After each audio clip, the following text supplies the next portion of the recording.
Dr. Laquore Meadows, and I serve as the CEO and co-founder of Invest to Give. I am so delighted to have a wonderful guest here with us tonight. Our first speaker for the Chosen for More series, Miss Macara Santiago. I had a chance to meet Macara actually on Clubhouse, and my love for travel is what really attracted me to what she was saying. She actually works with people who are from the US and live abroad, right? But she's also like this bomb, right? Tax strategist, right? So I wanted to invite her here to have a conversation with us about capital gains tax. We all know that as we are engaging in the stock market, as we're engaging in different types of investment strategies, understanding taxes is something that's critically important. So Macara, I'm so delighted to have you here. Thanks so much for joining us today. Thank you for having me. Yes, absolutely. Absolutely. So the way that this is going to work today, everyone, and also thank you, ladies, and those who are in the room with us. The way this is going to work today is I'm going to spend some time asking Macara some questions. And then once I get finished asking those questions, feel free to ask any questions that you have. Okay, she is here to help us take it to the next level. She's here to help us save some money, which is really important. You know, I'm gonna help y'all make money, but on the other side, we need to figure out how to keep it. So Macara is here to help us determine that strategy. So Macara, let's go ahead and get started. Okay. So can you tell me, who is Macara Santiago? I'm an evolution of a lot of things. But yes, you guys, I'm Macara Santiago. I am a global tax accountant for Legacy Accounting Partners in conjunction with Around the World Ledgers. So I'm in a business assisting U.S. expats, digital nomads, and inspiring global entrepreneurs get strategic about their business finances while staying compliant to the U.S. tax code. So really my main objective is to help women-owned brands know their numbers so they can grow their profits through financial record keeping, reporting, and strategy. So that is my professional background. I'm very passionate about financial literacy and building wealth in communities that look like me, so people of color. Absolutely. I love it. I love it. So tonight's topic is around capital gains tax, right? So I am by no means the expert in tax code. I wouldn't know the right thing from the left thing to the upside down. I wouldn't know any of that, right? So again, I'm so delighted that you're here. So can you tell us a little bit about what capital gains tax is? And specifically, if we could talk about it in the essence of the stock market, right? So the people who rock with me typically are people who are interested in trading. So if you can help us to understand that from our vantage point. Okay, so capital gains, what is that? Basically, capital gains is profits from a sale of an asset or investment. Simple as that. So that could be shares of stock, cryptocurrency, it could be land, it could be a business, it could be a home, real estate. So generally, those gains are considered taxable income. So what that means really is, what is a gain? So whatever asset or investment that you purchased, and any money that once you sell it, that amount is considered a gain. Example, if you purchased $5,000 worth of stock and you turned around and went and sold it and made $6,000, $1,000 of that is what you call a gain. So what does that mean? So there are two types of gains. There are realized gains and there are unrealized gains. Realized gains, which is the taxable amount, is basically the overage of what you have received when you sold it. Unrealized gains is something that basically, anything that's over the amount, but you held that stock. So you didn't sell it. It's just sitting into your, your wallet or whatever online brokerage firm that you're utilizing. So those are unrealized gains. You don't have to worry about that. You're not taxed on that. Would you like to go deeper into it? Because I would like to. Please do. Okay. Yes, keep going because I'm sitting here taking notes. So. Good. So also, if you guys have any questions, just let me know. That way I can break it down if there's like some issues of understanding exactly what that means. Okay, so how are these gains are taxed? That's the question. It depends on several factors, really, on how much you're taxed on those gains. One of those things depends on how long you held an asset before selling, which can be described as short-term or long-term.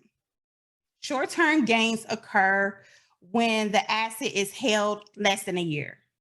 And then long-term, of course, gains are assets that are held for more than a year.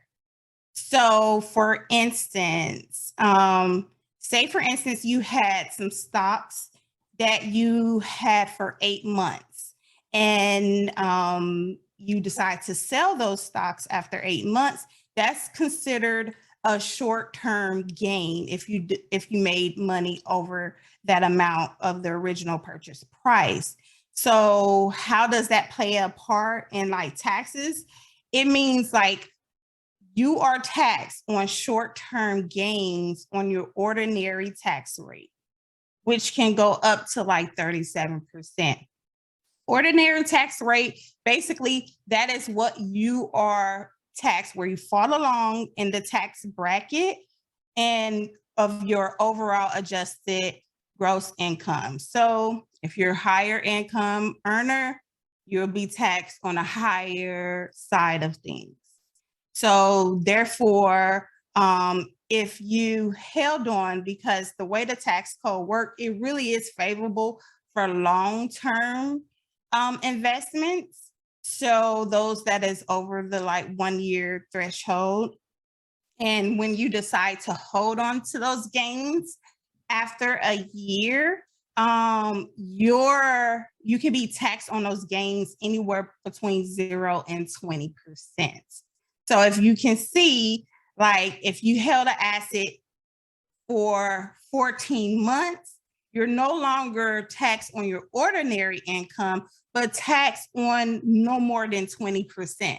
So already there, you're saving an additional, amount of money that you're taxed on. So I know there's a question basically on really the big question is, how can you lower those taxable gains or avoid them? So before I jump in this, do you guys have any questions? Laquore, do you have any questions for me?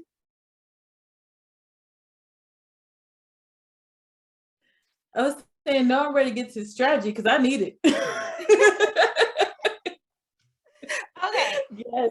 So yeah, this is a big thing because we've seen I've seen like, especially within the COVID year, right?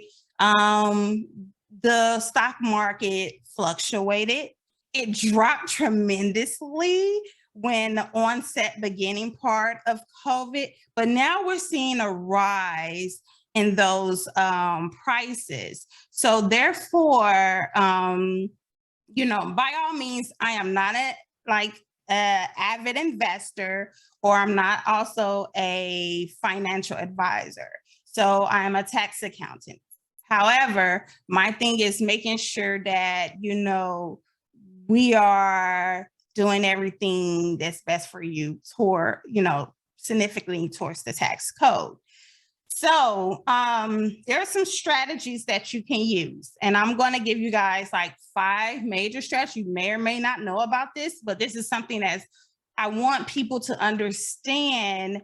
Basically, when you go into investing, that you making sure that you have a strategy in place and understanding your purposes of investing. If it's for, maximum profit, if you're like trading, day trading, versus, you going into a purchasing stocks that, long-term and paying dividends and everything like that, is very important before you start investing. Like, what is your reason behind investing? What is your goal behind investing? And taxes is something tremendously that you really need to look at and understand, how you can be implicated when it comes to your tax liability. So one thing that I mentioned, and which is the easiest, most thing, is hold your investments. So like, hold your investments for longer than a year or longer to qualify for that long-term rate. So the rate is significantly lower than your than the short-term rate. So hold on to investments. Invest for the long term, right?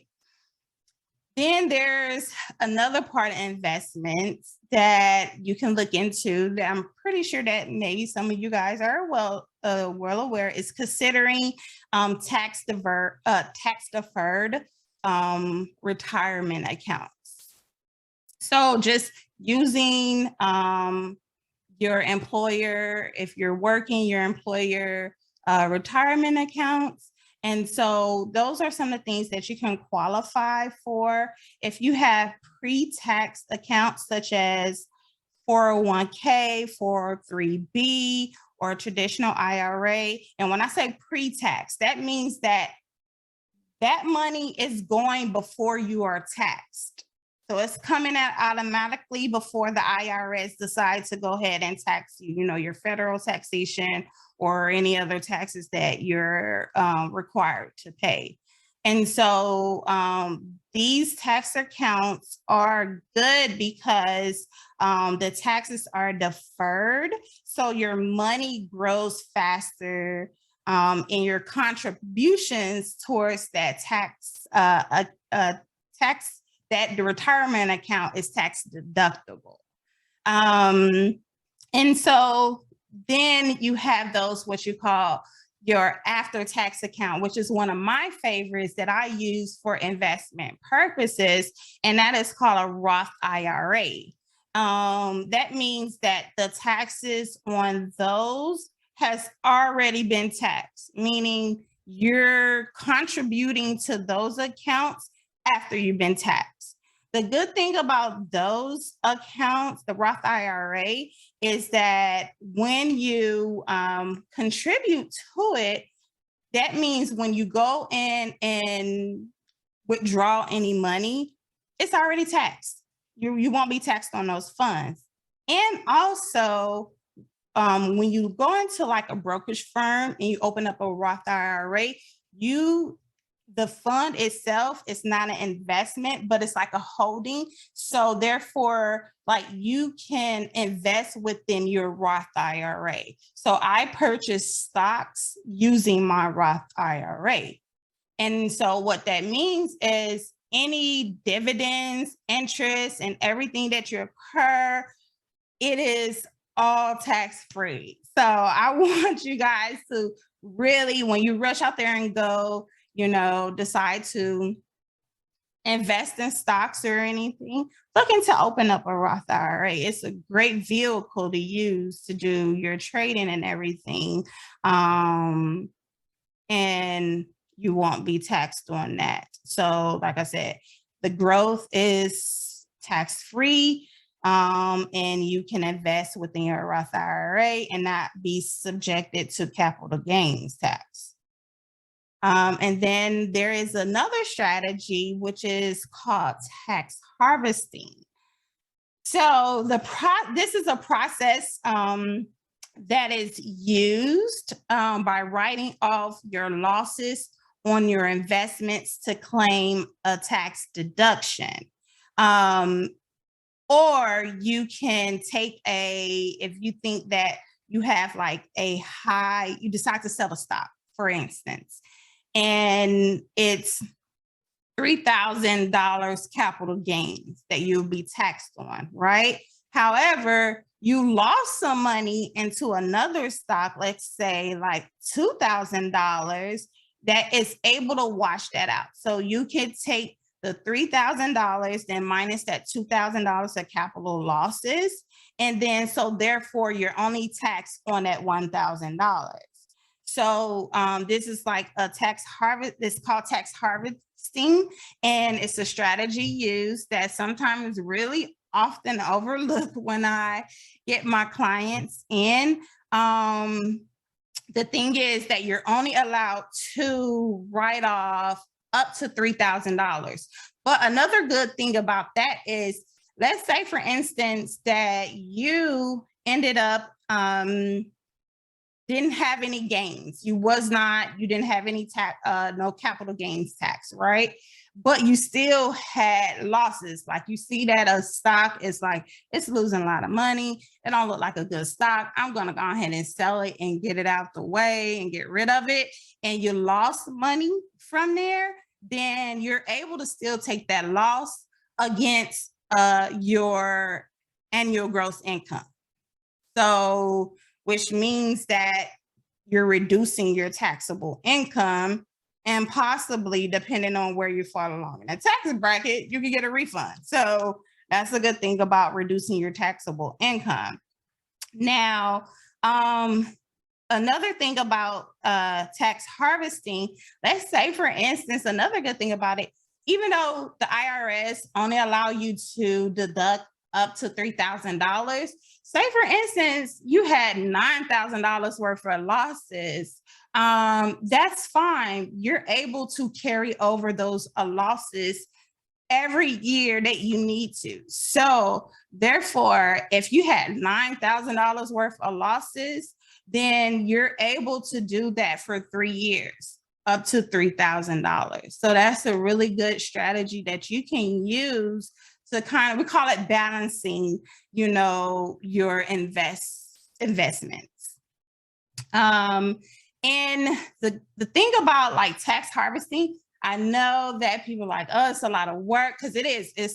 It's work when you come to making sure that you're watching, your investments, that you're keeping track of those. That's why it's very important to hire a professional that can do that for you.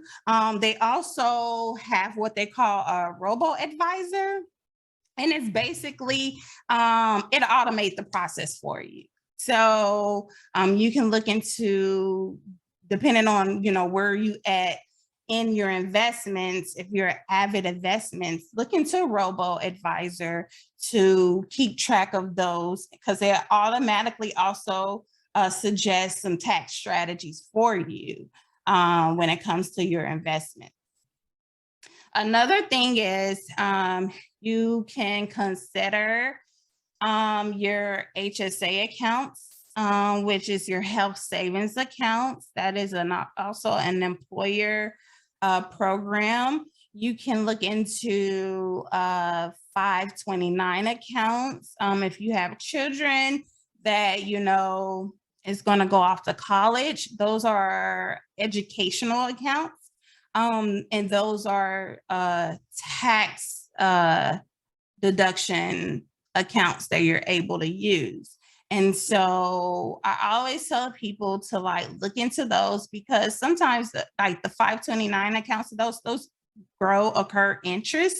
So anything in those accounts is not subjected to capital gains. And then you can also reinvest your gains into other accounts. And also look into municipal bonds if you're, interested in that. And municipal bonds is basically state and local bonds with the government. You're basically taking your money and investing into those. And when you invest into those accounts, you're not taxed on those taxable gains, because you're letting the government basically use the money. And I say do that when versus getting a refund, basically, for like when you go file taxes, like, because when you get a refund 9 times out of 10, that means that you paid too much taxes into the IRS, and you're not, like, they use that money, but you're not getting any interest off of that. So make your money work for you. That's how I look at everything. Put a number to every dollar that you use and put something towards that dollar that you use. And then with municipal bonds, they have, depending on when you invest in it, if it says, okay, 5 years, the maturity date is 5 years, that means you're investing in it for 5 years, or you put money towards it and you let it hold for 5 years, you get that interest back. And also possibly your money back that you put into that bond. Now, I do want everybody aware, which I know you guys are aware, there's always risk to any like investments with like stocks and bonds and stuff like that, which is very important that you make sure that you also not only take account of your money and your finances, but look at, how the world is operating, making sure you keep up on news, your politics, your local government, because that also plays a role into your investments and everything like that.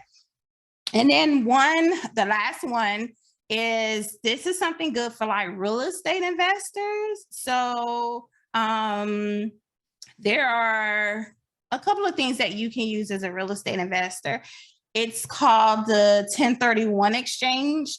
And that is basically you are exchanging or swap one investment property for another, basically, which is like, so how that means is like, basically, if you go in and you invested in a property and you decide to sell that property, whatever amount, of course, that you make over there is taxable, which is your capital gains tax.